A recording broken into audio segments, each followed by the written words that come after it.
मेरी दोनों बहू का इस घर में स्वागत है। अंदर आ जाओ, तुम दोनों बहुत सुंदर हो, बहुत प्यारी हो। केसरी ऐसा सोचकर अपने मन में सोच रही होती है। अब मेरी दोनों बहू आ गई हैं, इस घर को अच्छे से संभाल लेंगी, जैसे कि मैंने संभाला है। ऊपर से अब ठंड में मुझे काम भी नहीं करना पड़ेगा।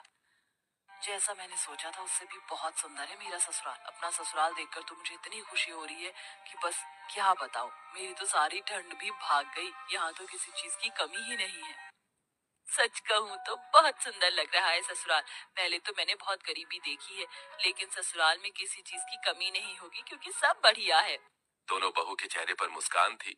तुम दोनों बहुत थक चुकी होगी और तुम्हें ठंड भी लग रही होगी। चलो, मैं तुम्हें तुम्हारे कमरे में छोड़ आती हूँ, उसके बाद तुम्हारी पहली रसोई की रस्म करेंगे।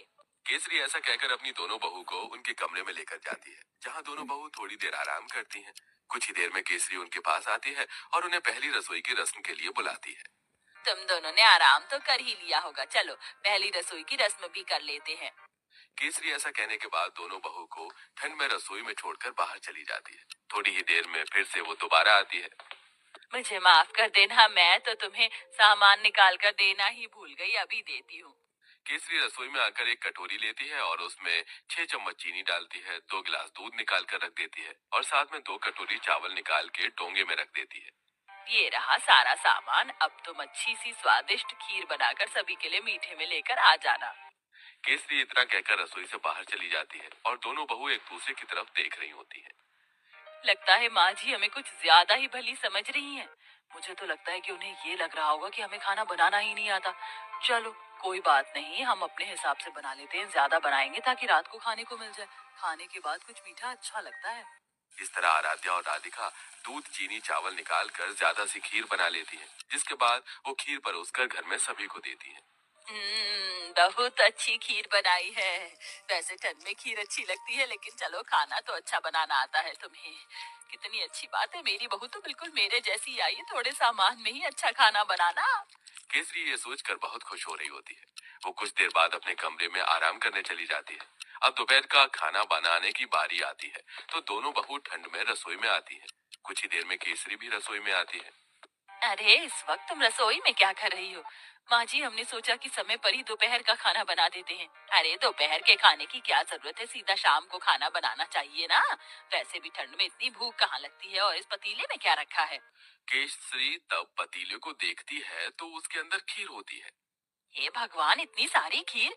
तुम दोनों ने इतनी सारी खीर कैसे बना दी, जबकि मैंने तुम्हें सिर्फ 2 कटोरी चावल दिए थे, 2 गिलास दूध दिया था। अरे माँ जी, हमने ज्यादा इसलिए बना ली थी ताकि हम रात तक आराम से खीर खाते रहें। हे भगवान, तुम्हारा पेट है कि कुआं? आज के बाद ऐसा बिल्कुल नहीं होना चाहिए। जितना मैं सामान दूंगी उतना ही बनेगा। ठंड में इतना खाना कोई नहीं खाता। लेकिन माँ जी, लेकिन वेकिन कुछ नहीं। इस घर को चलाना है या घर की बर्बादी करनी है? आज से ही अपने कान में आटा लगा लो, फिर ये गलती नहीं होनी चाहिए। राम राम राम, इतनी सारी खीर देखकर कहीं आज मुझे हार्ट अटैक ही ना आ जाए। ऐसा बोलते बोलते केसरी अपने कमरे में चली जाती है और दोनों बहू ठंड में कांपते हुए एक दूसरे को देखती रह जाती हैं। फिर आती है रात को खाना बनाने की बारी। तो रात को जब खाना बनाने दोनों बहू ठंड से कांपते हुए रसोई में जाती हैं, उनसे पहले वहां केसरी मौजूद होती है। उसने पहले ही सब कुछ गिनती करके निकाला होता है। देखो बहू, ये एक बैंगन है, 4 आलू हैं, साथ में मैंने आटा निकाल कर रख दिया है। इस आटे में से केवल 10 रोटी बननी चाहिए। 2 मेरी, 4 तुम दोनों की और 4 दोनों मेरे बेटों की। ऐसा कहकर केसरी रसोई में चली जाती है। इस तरह दोनों ही बहू कंजूस सास से बहुत ज्यादा परेशान हो जाती हैं। रोटी बनाते बनाते आखिरी में 10 रोटी के बाद एक लोई रह जाती है। दोनों बहू वो भी बना देती हैं। तो इस बात पर भी केसरी उन्हें खूब सारी बातें सुना रही होती है।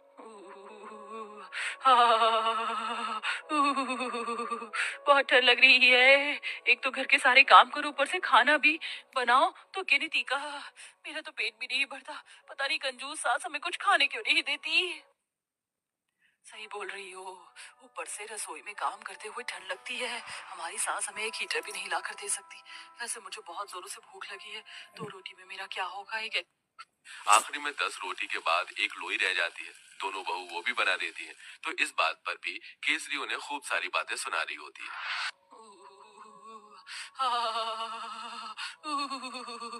बहुत ठंड लग रही है। एक तो घर के सारे काम करो, ऊपर से खाना भी बनाओ तो गिनती का। मेरा तो पेट भी नहीं भरता। पता नहीं कंजूस सास हमें कुछ खाने क्यों नहीं देती।